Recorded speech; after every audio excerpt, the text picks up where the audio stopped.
The crowd started gathering early for Saturday's dual hearing before the House Human Services Committee on the two competing bills that would continue Medicaid expansion, the $750 million a year program that provides government-funded health coverage to nearly 100,000 low-income adults in Montana.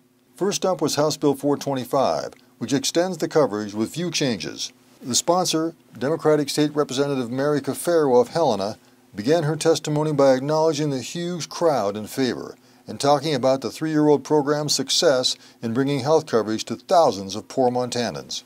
We, in 2015, passed a monumental piece of legislation that has created better health outcomes all over the state, rural and urban. More than 4 hours later, the panel began its hearing on House Bill 658, the Republican alternative from Representative Ed Buttrey of Great Falls, who sponsored the original bill in 2015.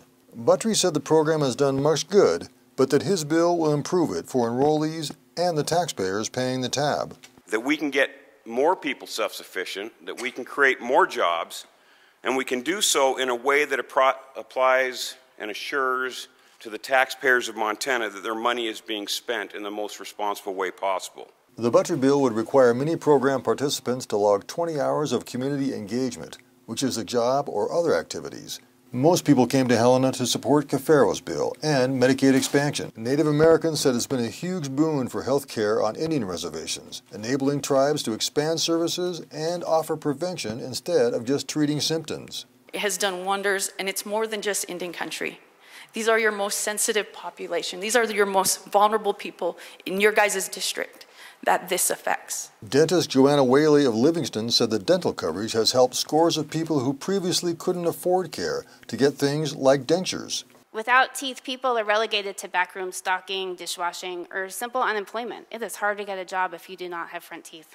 But many of those for Cafaro's bill oppose the Buttrey bill, saying its additional requirements would end up disqualifying thousands of people. Community engagement or work requirement will be an artificial barrier to health coverage that will cause people to lose coverage, not because they don't want to work, but because it is so administratively complex to get through there. Some people will throw up their hands and give up. And there were those who opposed the entire program, calling it socialism and saying the country can't afford it. We're really adopting a socialist type program. That there's one thing that's very interesting about socialism is that it's never succeeded. All we have to do is look at Greece and then recently Venezuela. I don't know if any minds were changed Saturday by the testimony we heard, but if one thing was made clear, it's that Medicaid expansion has had a huge impact on the healthcare landscape of Montana.